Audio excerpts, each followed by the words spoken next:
Greetings, denizens of the internet. You can call me Nitro Indigo, and welcome to another video where I force a YouTuber I'm on speaking terms with to identify characters from a thing I like, but they don't.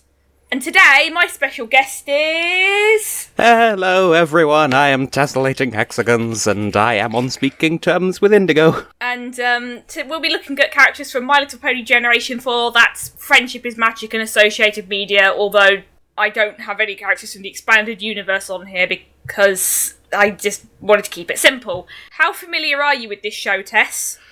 Well, with later generations, which I didn't even know they came in generations. Like, the last time I engaged with anything My Little Pony directly was in the 90s, I think. There was a cartoon that had the same kind of aesthetic as, like, the Care Bears cartoon, and I saw... Oh, My Little Pony Tales. Probably. I saw one episode where it was ostensibly about bullying because some of them could teleport and they were using it to cheat at hide-and-seek, and that's literally all that I remember. Oh, wait, that sounds more like the original My Little Pony and Friends then, because My Little Pony Tales didn't have magic in it, except when it did. It was very weird. So that's the extent of my familiarity, anyway. So, let's get started. Who's this?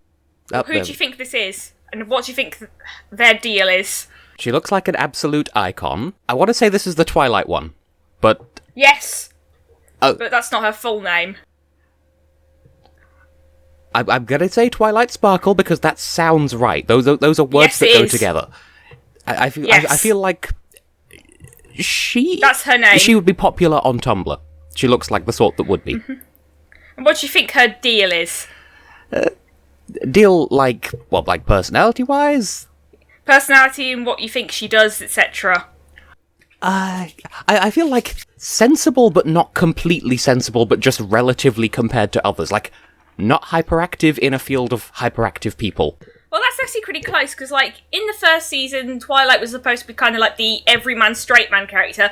Basically, the ruler of the country sent her to a small town in the middle of nowhere to force her to make friends, and she was kind of like the only sane pony in a sea of crazy antics. But then, over time, it turns out that she had some of her own eccentricities as well, like freaking out over the most minor problems. So kind of like Superman, even though I know nothing about the Superman canon either. Not exactly, because Twilight has a close relationship with her biological parents, for one. And only has one legal name. Nailed it. But she also... Have you noticed anything about the kind of pony she is? Wings and a horn, therefore Pegasus? No, she's an alicorn. She was originally a unicorn, but basically she, as a reward for fixing a spell at the end of one episode, she was basically she basically became an alicorn, which basically means she's A, royalty, and B, immortal. The lore goes far deeper than I expected. Oh, yes, it does. I'm just reminded of this YouTuber called Stu Bagfull. He mainly reviews Doctor Who and some horror things, but once he did a video about My Little Pony Friendship is Magic, and he was like, I have no idea My Little Pony had a lore. I mean, I assumed that there wouldn't be none, but not this much. Next, who do you think this is? I'm guessing from the abundance of colours that this is the Rainbow Dash one. Yes. I sound like such an old man. Oh yes, the Rainbow Dash one. But I'm just reminded of that weird sneak peek at Pokemon video that was released in America, which has a character named Ash's Aunt Hillary, and she says something like, "You'll need to collect all those Pokemon things," and Chadtronic had a field day making fun of it. Yep, that's more or less my situation. And what do you think her personality is? Like, not the opposite to Twilight Sparkle, but like the more openly, everything is energy. But I could be, I feel like not the far end of that scale, but closer to that end of the scale. Oh yeah, you're quite close as well. Rainbow Dash is very energetic, she likes to go fast, and she was like the best flyer in her class when she was little, but she's also a nerd because her friends get her into this series of books which is basically a parody of Indiana Jones, and she ends up becoming obsessed with it and then goes to conventions, and it turns out that the author is actually the Indiana Jones pastiche, and she writes about her double life. This show is wild. It sounds it. Next. This is the Pinkie Pie one. I need to stop calling them the one. Yes. Yeah. What do you think her personality This is the extreme end of the screaming at everything manic pixie dream girl situation stereotype. Yeah, she is. She's basically like... She basically functions like a Looney Tunes character, which is pretty impressive because the show is already very over-the-top and slapstick heavy. She gets involved in a lot of weird antics, and there's this whole meme in the fandom that she can see through the fourth wall. Huh. Initially, I was getting, like, Dee Dee from Dexter's Laboratory vibes, but now I'm thinking, oh, so she's Deadpool, but on a lot of sugar. Yes, basically, and she makes cakes for a living, so the sugar part is very accurate. Huh. Career goals. But not pies, and oddly enough. Like, she has nothing to do with pies. I think she's just told that because it's alliterative. The same goes for the Generation 3 pony she's based on. And she's from a family of rock farmers whose surname is Pie. Well, ponies don't really have surnames, but all of her sisters have Pie in their names, even though they have nothing to do with pies. And the balloons are just there for aesthetic flavour, I suppose. Well, she throws parties as well. That's her other job. Oh. And also, like, I put Twilight, Rainbow Dash, and Pinkie Pie first because these, of the 6 main characters, they're the ones that appear on the most merchandise, like, not the toys as in, like, branded stuff like birthday cards, for example, or on the sides of those blind bag toy boxes. They're the ones that look the most familiar to me as someone who has only experienced them through, like, seeing merchandise and thinking, huh, that's not marketed at me, I'll move on with my life. Like, I'm not going to hold it against people who are into it, it's just not for me. Next. This one, I know it's a serial name, and... Serial name? I'm going to say Golden Graham, and I know that that's wrong, but I know it's something that's like an American breakfast cereal, and I don't know why, I don't know what the relationship is. Oh. This is Applejack, so you're kind of close. Isn't a Graham a kind of apple? I don't know. I mean, there are so many apples at this point. She could Granny Smith for all I know, but she looks too young. Well, her grandmother is called Granny Smith, actually, so you're close. Fantastic, it all comes full circle. Yeah, so Applejack is kind of, like, probably the least popular of the main characters because a lot of people think she's kind of boring. She's a farmer, and take a wild guess what she's farming. Lemons! They're probably apples, hence the apples on the yes. the back end. But she doesn't get much but she doesn't really get much development, but she does get a lot of focus episodes in like certain seasons, and she gets paired up with another main character the most. But she has some very nice dynamics with her family, and also she wears a hat. Her personality is hat. Although I get the impression that, like, all of the other characters probably have what the intended audience would think of as no accent, and then she's got, like, some US accent, and as Europeans we're watching her thinking, you all have accents, you're not special. Oh, well, you're kind of close, is that she does have, like, a cowboy accent, but it's not, like, really exaggerated, and if there's one thing I can give this show credit for, it's that the working-class farmers are actually portrayed positively and not as drunken idiots. But there's another character who also, in the main cast, who also doesn't have a generic American accent, who we shall get to soon. Huzzah, equality and such. Next. Okay. This one I do not recognise whatsoever. She looks like a shampoo advert, and I mean that as a compliment. So, the best I could give is, like, I don't know, so some good, like, halfway mark between Diamond Dust and, like, Dove Pantene. Oh, no. This is Rarity, and she's the other character who doesn't have a generic American accent, and she's posh, and also she gets paired up with Applejack a lot in episodes. Probably like, to highlight the cultural gap between them or something. I mean, with a name like Rarity, yes, with diamonds and unicorn, just probably representative of the haves as opposed to the have-nots of society or something. Well, sort of. She kind of aspires to be basically part of the aristocracy, because the capital city of the country this takes place in, which is called Equestria, is mainly inhabited by unicorns, and they're all very rich. And Rarity is a fashion designer, which is strange because ponies only wear clothes on special occasions, which I guess isn't so strange then. Huh. So... basically, she makes clothes to order. I guess they'd be treated like luxury goods, which means that their prices would... like, in terms of the pony world economy, if such a thing exists, they would probably be worth more than the average fashion clothing items in our world, so it stands to reason that there'll be the aristocrat connection. And here's the last of the main 6, which, as people call them, spelled M-A-N-E because puns. I got the feeling that there would be a play on words like that in there somewhere. Oh, now if this had come up earlier, I would have said that this is the the Pinkie Pie one. I did it again, but wait, I just saw it's called a cutie mark, isn't it? Like a play on beauty mark. Is this Flush-Eye? Yes, but your audio cut out on my end, so it just sounded like it said Flush-Eye. Close enough. Yes, the toilet pony Flushy. Oh no, it kind of reminds me of like there's some YouTubers who like to use their accents say Twilight like toilet. Well. Again, being adjacent to correct, there is a toilet pony, it's just not this one. Oh no.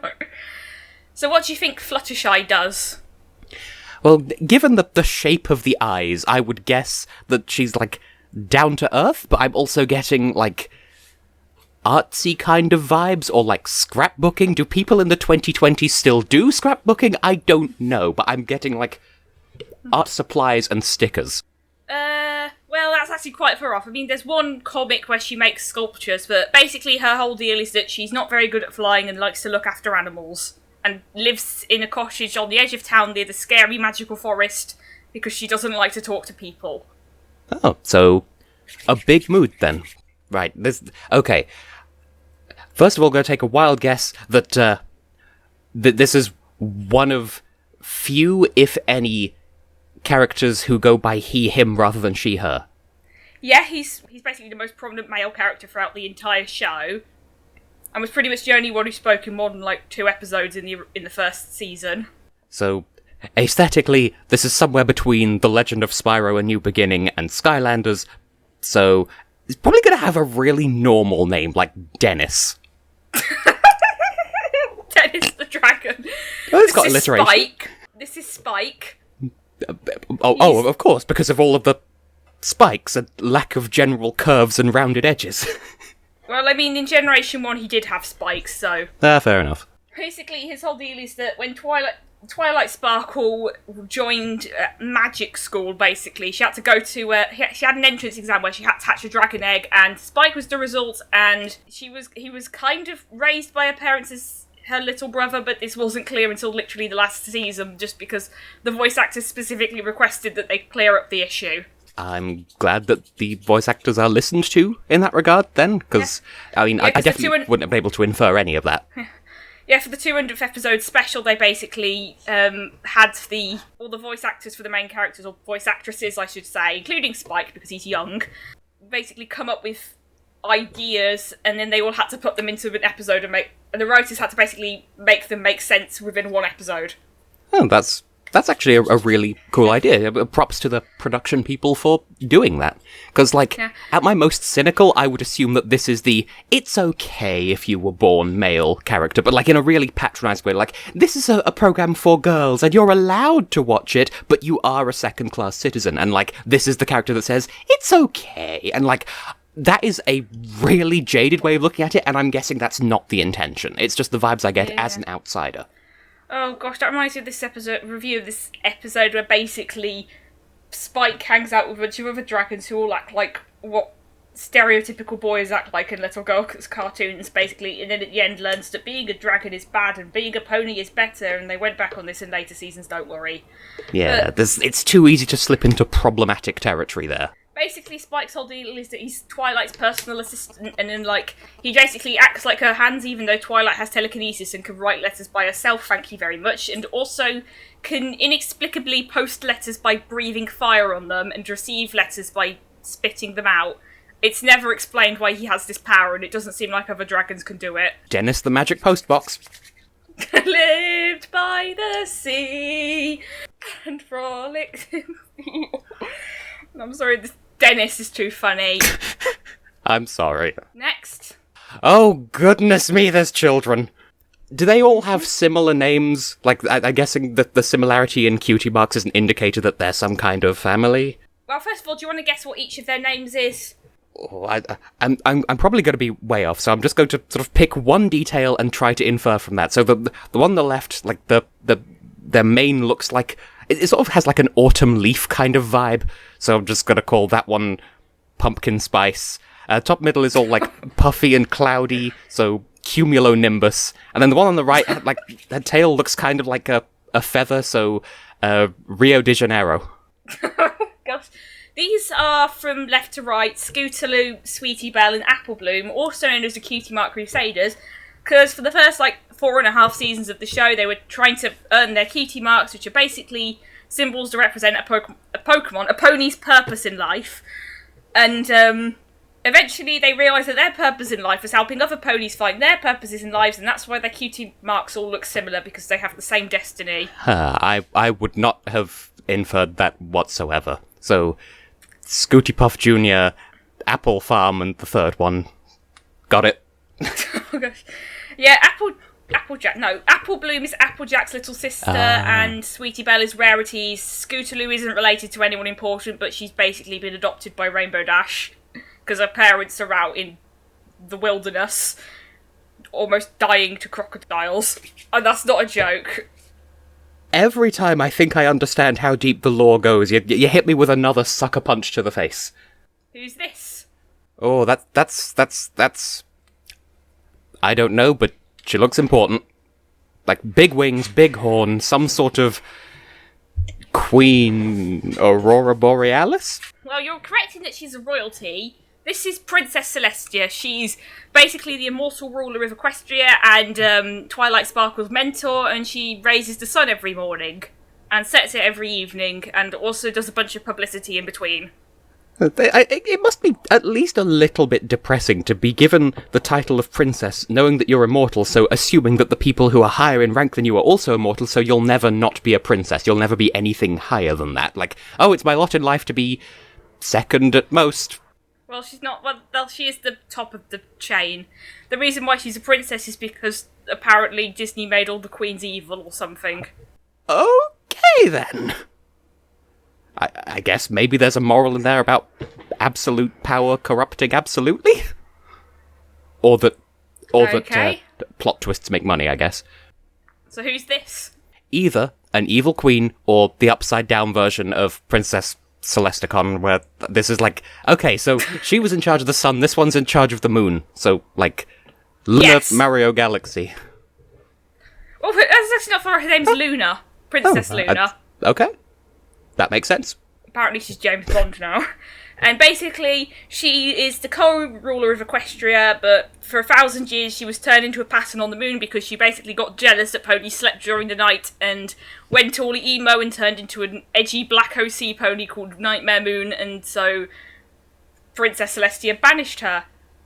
And then there was a prophecy that she'd returned, and the main characters saved her and turned her back to normal. And that's how the show starts. Sounds like a fairly reasonable sort of general plot arc for a piece of programming such as this. Also, she can enter dreams. Like she's Klonoa. Okay. Or Knights. Or both. I guess it can be made to make sense. Next. Oh, I remember. I have, like, 2 friends who are, like, half... or they were, like, half into My Little Pony, and I remember one of them going on this massive lecture about this character, and I retained none of it. Where, like, her existence was something like an animation error, but then the fans loved her, so they made her into an actual character, but then there was I seem to recall there was a name change because the original name was offensive. Okay, this is Derpy Hooves, also known as Ditsy Doo, also known as Muffins, also known as the Muffin Mare, and your backstory is basically spot on. Like, she disappeared from the show for a while after that controversy, but eventually she came back. I can see how it'd be fairly easy to lean too far into, oh, her eyes don't line up, therefore we can get all of these jokes at her expense, but then that's actually extremely problematic because, you've just decided her entire personality is, oh, you came out wrong because you don't look like everyone else, and that is an entire can of worms that they probably opened by accident by the sound of it. Yeah, basically later appearances give her more of, like, a lazy eye than, like, having her eyes in different directions at all times. And also, like, the fans have come up with, like, personalities for most of the background characters. Like, in fanfic, she's usually paired with another character who everyone has just collectively decided is the 10th Doctor. Huh. But I only wanted to include one background pony in this, so why not the most popular one? Fair enough. Next. brand pony in this, so why not the most popular one? Next. Oh. This is not a character design I was expecting, and they're giving, like, Club Penguin kind of vibes. Not Club Penguin specifically, but, like, that sort of genre of put together an avatar for an online flash game, kind of. So, zebra legs. Zebra legs. Well, she is a zebra, but her name's Zecora, and basically she lives in the scary magical forest on the edge of Ponyville, and she basically just delivers exposition and makes potions to save the day in a lot of episodes, but we don't really learn much about her personality or her backstory until the comics after the show ended.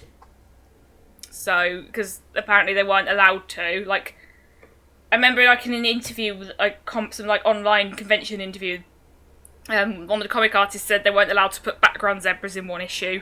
It's a weird stipulation, and kind of a shame, because, like, design-wise, she looks cool, and she looks like she has interesting background stuff that merits going into, so I guess it's a shame they didn't. Although, at the same time, this is another thing where I could see it potentially being interpreted as, we've accidentally written ourselves into a corner where no matter how we approach this character, it could come off as offensive when that's not our intention.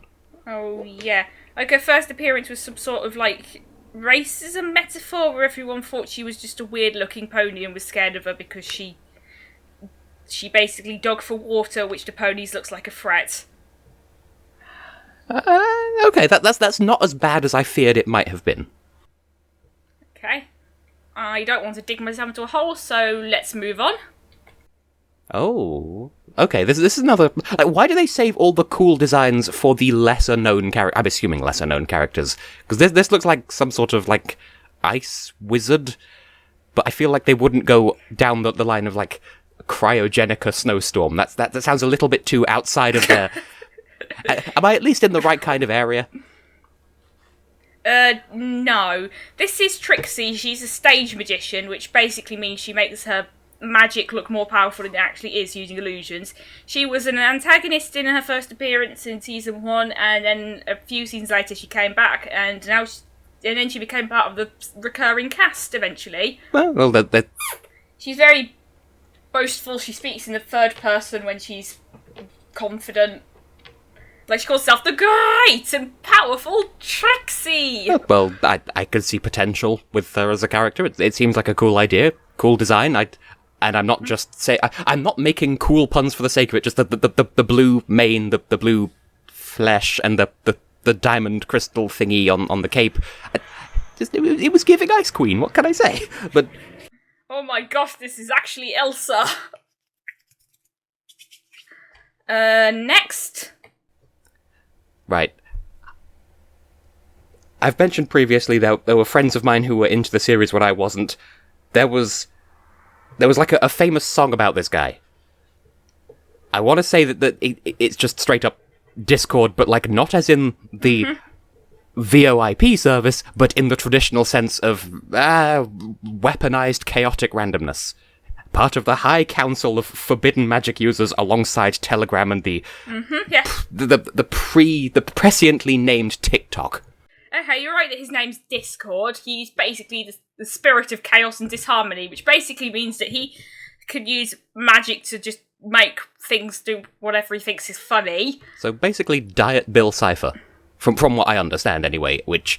Probably I haven't seen much of Gravity Falls, but I know about it. It's a really cool idea for an antagonist, and more series should do stuff like that, so... He was like the show's second like big season opener antagonist after Nightmare Moon. He was the premiere of season 2. He's also voiced by John Delancey, who played Q in Star Trek, I think. I couldn't get into Star Trek The Next Generation, but I know about I've never been into it at all, but people seem to think that I am into it, so I've learned to somewhat bluff. And then in later seasons he redeemed himself, which then made people keep asking why he couldn't just solve everyone's problems by literally snapping his fingers, and this is why you don't write yourself into a corner, kids. And also he may or may not be in love with Fluttershy. Next. Okay, this seems like a departure from the art style a little bit, so I'm guessing this is either later on in the seasons or something else. Now, the one on the left looks almost like a Steven Universe fusion of Pinkie Pie and Twilight Sparkle. So, I'm guessing she's important. And I have nothing about racing stripes on the right there. Oh no. So these are Princess Cadence and Shining Armour. Princess Cadence is also an alicorn, but you can't see her wings in this picture, so I probably should have chose a different one, but oh well. And basically they're married and they rule over a city-state in the middle of the frozen wilderness. They kind of look like... You know how, like... I don't know if you've ever seen this one meme photo where it's Disney princesses as cement mixers. Well, this is like that, except it's pride flags imagined as My Little Pony characters, and I mean that as a compliment. Oh, yeah, because, like, I've seen people compare, like, the main characters to sexuality flags, like, Rainbow Dash is the gay pride flag, obviously, Twilight Sparkle is bisexual, Rarity is asexual, and so on. I can kind of see that this Shining Armour kind of looks like the Men Loving Men flag, which isn't that just varying shades of blue? Yeah, it's like several shades of blue with like a white stripe in the middle. I affectionately call it the toothpaste flag, but from a place of affection. So basically, to go into more detail, Cadence is the Princess of Love, and in their first appearance, which is the end of season 2, she and Shining Armour are getting married, but Cadence is being impersonated by a shapeshifter who imprisoned her in a cave under the castle, and the shapeshifter is doing a terrible job because she's very angry at everyone all the time and also is brainwashing Shining Armour. And so, luckily, Twilight Sparkle rescues the real Cadence, and then she defeats the shapeshifter with Cadence and Shining Armour defeat the shapeshifter with the power of love.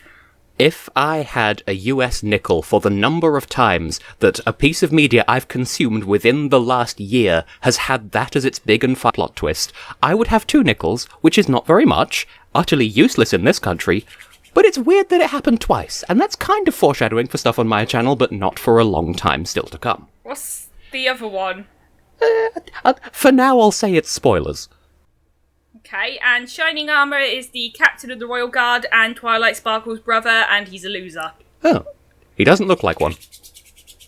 Which is probably the whole point. I mean, he gets defeated really easily, and later they have a baby who has absolutely massive eyes compared to other babies in the show, and Shining Armour becomes an overworked dad who can barely get any sleep. So it's kind of like Bluey before Bluey, and the parenting isn't the focus, so it's not really like Bluey at all. Points for putting in the effort, at least. It's the same amount Bluey as in Shining Armour's character design in general.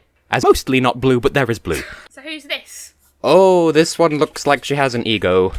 The main, once again, is giving, like, novelty toothpaste, but in, like, the kind where it says it tastes like berries, and then it just tastes like mint. So, I don't know, what's going on with the cutie mark? It looks like an upside-down rose, except the flower is actually a star, so... Oh...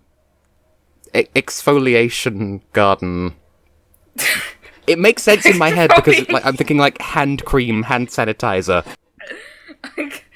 The garden the wisps on the cutie mark look like the stem of a flower, but going downwards. Well, they're supposed to be auroras, because this is Starlight Glimmer. She was originally going to be named Aurora Glimmer, but but they couldn't trademark that name because of... Is Disney trademarked that because it's the name of the princess in Sleeping Beauty, apparently. Well, I know it's the name of Princess in Sleeping Beauty, just I'm not... That's what I've heard about why they couldn't use the name Aurora Glimmer. Huh. And she's quite a controversial character, so she was like the first big main antagonist who was just an ordinary pony, and she basically ran a cult. Oh. I was expecting it to just be like, yes, I'm considerably better than you, because I'm from better stock than you, so I can treat you however I like. No, she's just the leader of a cult. Okay. Okay. But basically she stole ponies' cutie marks and brainwashed them into basically grinning all the time, like in the Stepford Wives.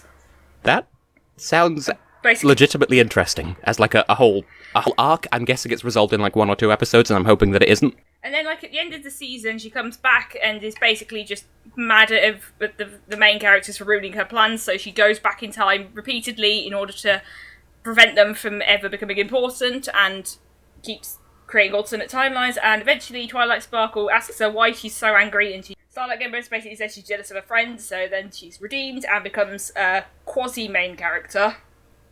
And people really hated that at the time. So basically, 9 hours, 9 ponies, 9 horses. I haven't played 999, so I don't Trust get it. me, it's comparable. Honestly, I compare it more to Steven Universe, where, like, from what I know, people complain about the fact that every villain gets redeemed. Yeah. Yeah, I'm sufficiently into Steven Universe that I can confirm that was a recurring theme, and I can sort of see both sides of that. I've only seen a few episodes of it, but I know what happens in the later seasons. Anyway. Oh. So, this is an insect pretending to be a pony. Or perhaps an alien? So, Martian, dragonfly, sunrise. I don't know, I like the colour palette, though.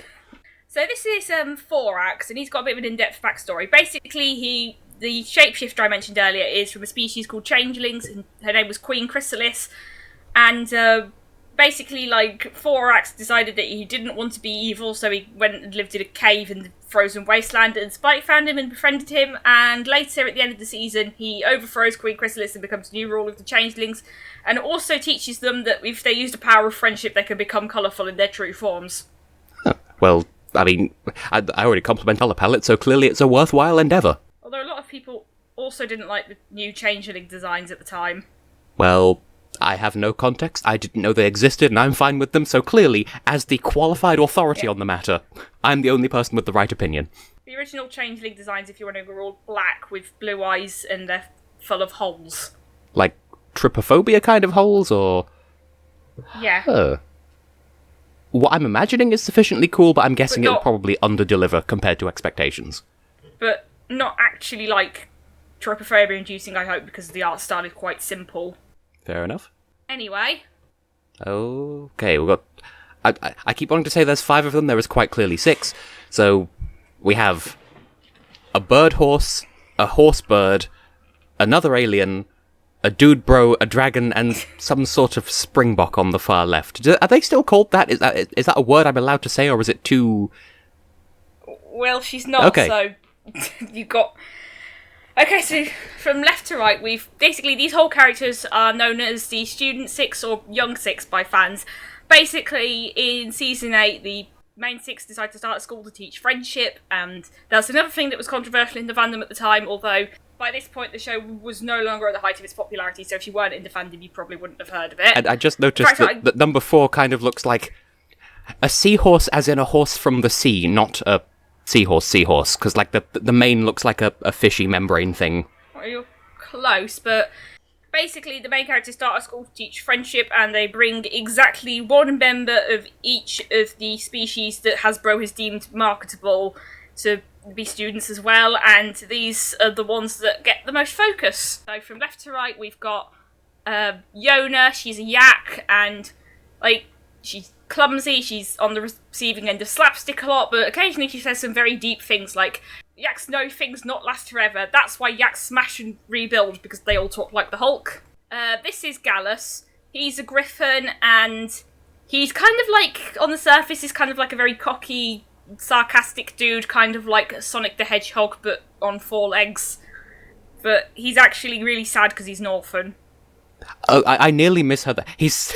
Okay, an orphan, not he's sad because he's northern. Like, yes, he turns up at the school with a heavy Yorkshire accent, a love for tea, and a hatred of coal mining.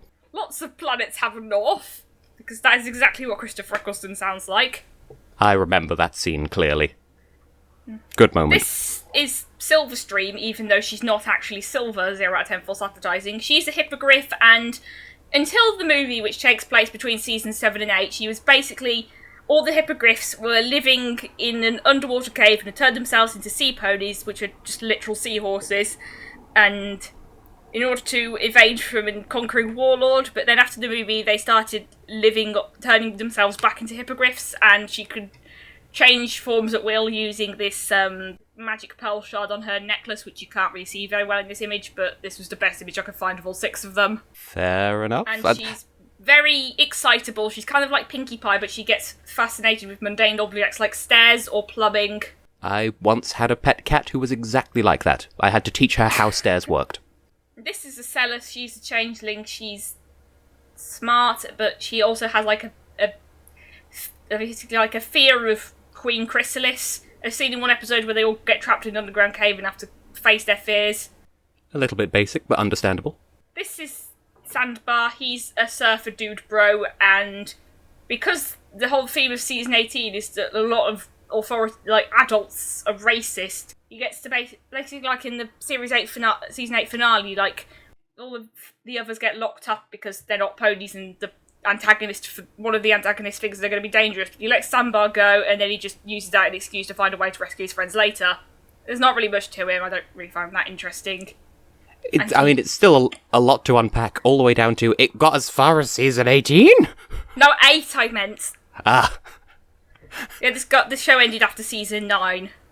Okay, that's a lot, but more reasonable. It's never explained why his cutie mark is turtles, by the way. The surfer dude bro, the sea turtles, close enough. Anyway, this is Smolder. She's a dragon, and she kind of acts like an older sister to Spike because, like, unlike Spike, she was raised among dragons, so she knows things like... There's an episode where Spike basically goes through puberty, and she explains what's going on. And in another episode, she helps Spike fly, because basically the puberty episode is where he learns to fly. Well, rather when Spike gains his wings, and then learns to fly. At first, I was worried that it was going to lean a bit too heavily into, like... Well, I mean, do I even need to say it? But at this point, it sounds a bit more like the way that Star versus the Forces of Evil handled it, which is... Allegorical. Good. Yeah, allegorical, but good for the format. Yeah. So, fair enough. I find this arrangement to be agreeable. Yeah.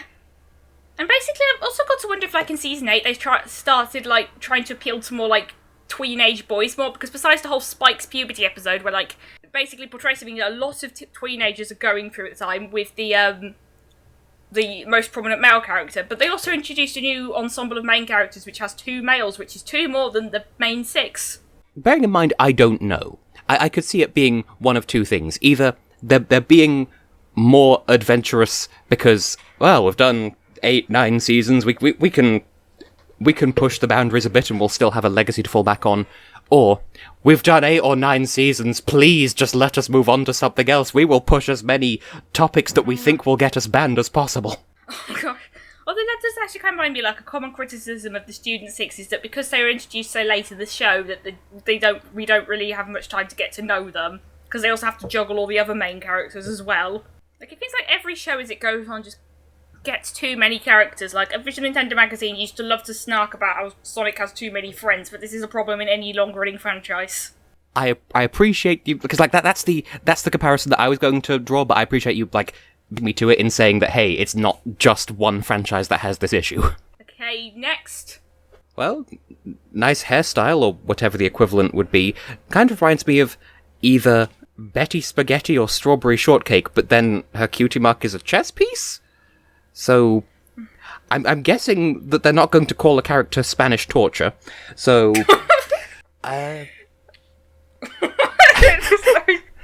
It's a chess move. Nobody, I didn't realise that. I thought you were making some Spanish Inquisition joke. Well, you didn't see it coming. Oh gosh. Anyway, so what were you going to say before I interrupted you? Well, I'm getting kind of like cupcake with the really fancy sort of frosting kind of vibes from the general aesthetic, which probably means that has nothing to do with I'm assuming that she's a she. I apologise if I'm completely wrong, but, like, I'm really getting hung up on the chess piece cutie mark, except it's probably not even a chess piece. It could just literally be a castle tower. So, Cupcake Tower, the lesser-known sequel to Pizza Tower. Oh no. Well, this is Cozy Glow, and her whole deal is that she's got a chess piece for a cutie mark because she's manipulative, and basically she thinks that because friendship is magic, roll credits, that if she makes all the friends, she can take over the world or something. I will say then, that is really good character design, because I was getting vibes of, like, I'm going to pretend to be cute so I can pull all your strings. Like, that's what I was getting from this, so good design. And she's another controversial character because she doesn't get redeemed. Even though I remember when people complained about all the villains getting redeemed. I mean, I assume it's not the same people complaining, but I've just been kind of, like, apathetic to fandom drama because I've never been, like, a massive brony, because I usually don't actually watch the show when it was coming out because I didn't have an easy means to. This show is Currently there's only season 1 on Netflix. They've never had past season 5. They never released season 9 on DVD anywhere in the world. So I've had to resort to other means that I'm not going to go into to watch these episodes. Yeah, and I don't know how things are, like, nowadays or, like, from the 2010s onwards, but I know that certainly when I was growing up with, like, heavy continuity TV shows, I would say this country, more like this continent, because I would flip between watching cartoons on British broadcasts, French broadcasts, and Romanian broadcasts. It was a weird time in my life. We don't ask questions. But they were all unanimously terrible at showing things in order. I don't know if the world has gotten better at that since. So I guess this would be a casualty of that. But I like that she's not redeemed. Because, like, I think it was Tom Scar at one point who said how, like, if someone accuses you of being manipulative, that sticks onto you for life, especially if you're not, because then you start questioning everything you do. So it stands to reason that someone who is openly manipulative and is accused of, like, hey, you're manipulative, yes, I am, and then just proceeds to be like that forever, like, that is difficult to come back from. Anyway, next.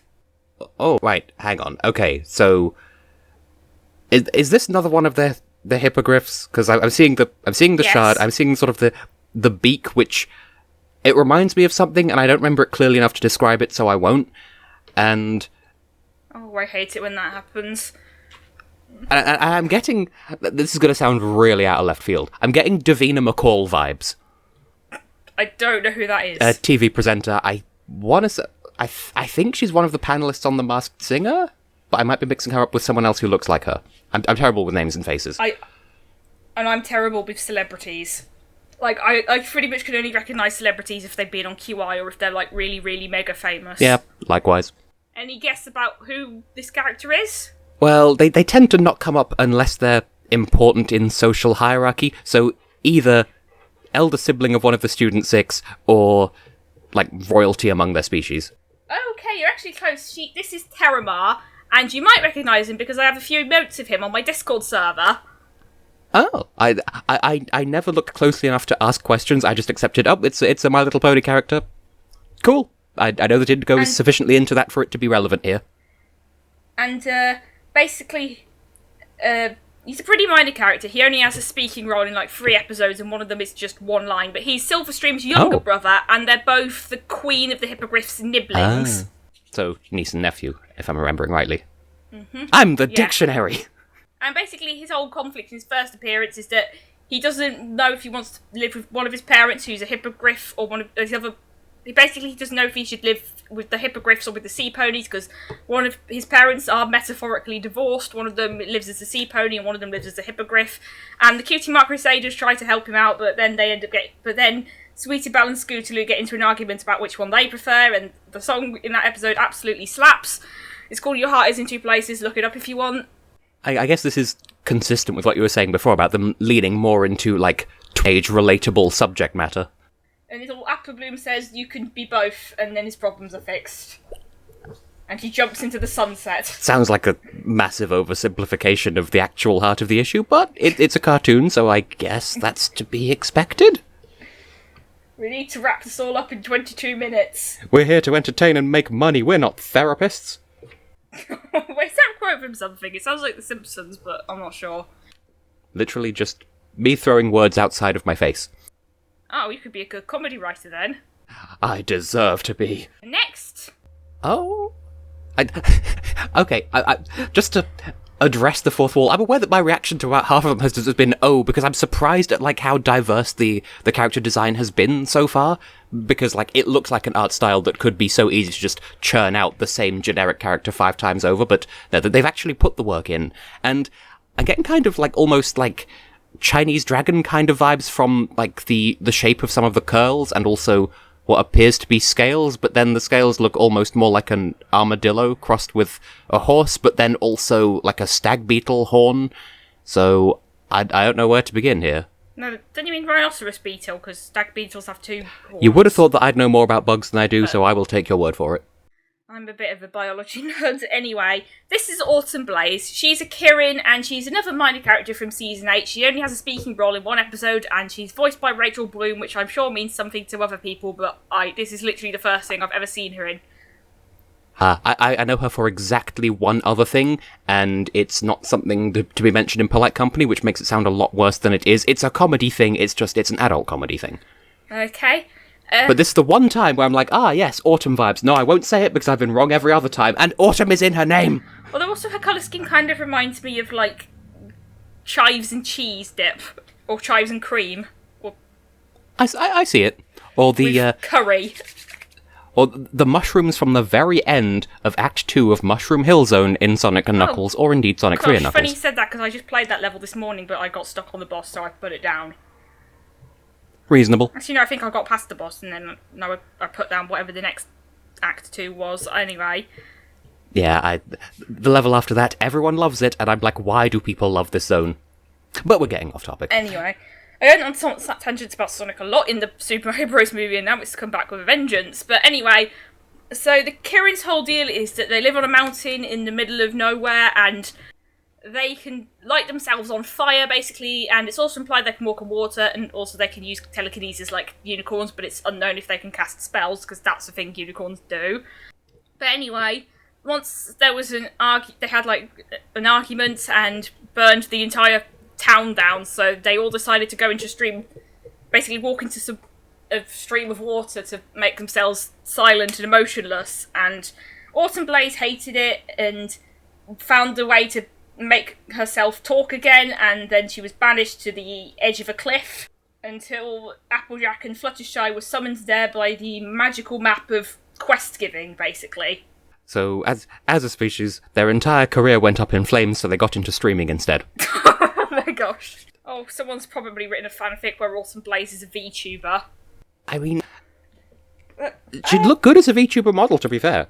But there's that kind of connection with this character, because, like, I was reading a Legends of Localization article about some Final Fantasy game where, like, basically the guy did put the SNES translation, the GBA translation, a more direct translation of the original Japanese, and a Google Translate translation of the original Japanese. And, like, there's a Kirin in the game, and, like, the Google Translate mistranslated it as giraffe and explained that it's because it's a Japanese word for giraffe as well. And someone in the comments said that there's going to be a Kirin in My Little Pony, and put a link to a recording of the song Autumn Blaze sings in this episode at some convention in the comments, and that's how I learned about My Little Pony Season 8. And it's a very good song as well. I wasn't expecting the show to be like a dedicated musical. I thought it'd be more like Steven Universe, where like there's a song now and then, but it sounds like they're a bit more frequent than that. There's not a song in every episode, but there are in like a lot of episodes. There's like only 2 episodes that are just outright musicals. Fair enough. I mean, I guess as long as they're there to add something with substance and meaning, rather than just, this episode would be 18 minutes, so we need to pad it out with a 3-minute musical number that does exposition that we could get across in 2 lines. Like, it's nothing like that, I'm assuming. Mm-hmm. Anyway, want to move on to the next one? Yeah. Oh. Okay, I'm not going to ask you to put an O counter in this video, because that'd be too much work for too little payoff. But even without taking into account the Pyro/Alder hairstyle, already she's giving Pokemon Trainer. So clearly, this is someone who goes around the pony world throwing Pokeballs or equivalent and capturing ponies and collecting them to complete the Pokédex. But I don't have a serious answer, because I didn't know that there were humans outside of, isn't there like one spin-off where, oops, they're humans in high school now because we needed another avenue to make money? Well, actually, that's what she's from. This is Sunset Shimmer. She's the antagonist of the original My Little Pony Equestria Girls, and later she's redeemed and becomes basically the main character of the spin-off. I personally think Equestria Girls is a bit bland. It's just like the most generic, happy-go-lucky American high school sitcom ever, but other people like it, and that's fine. I mean, Starlight Glimmer is a very good character. No, Starlight Glimmer, Sunset Shimmer, I mean. They've got very similar names. They even rhyme. Basically, there's this whole theory that ponies with, like, themed names are important. Because, like, Twilight Sparkle, Princess Celestia, Princess Luna, Starlight Glimmer, etc., they're all very powerful magic users. Cadence isn't named after anything to do with the sky or lights, though. She's named after a musical term. Even though she's not really about music, she's about the power of love. Yeah, I can see the beginnings of, like, a theory in there or something. Like, I want to say it was the entirety of The Lord of the Rings where J.R.R. Tolkien was like, oh, well, actually, the original story was in so-and-so language, and I've just translated it into English here. So clearly in the original telling of the pony stories, their names were a lot more overtly linked in a way that made obvious sense, and it's just the English translation, we swear, that's made them a bit more distant from this theory. Really touch upon the concept of language in My Little Pony, except for this one episode where there are these tiny fairy ponies called Breezes who all speak a different language that sounds vaguely similar to Swedish, except one of them who speaks whatever language you're watching the show in.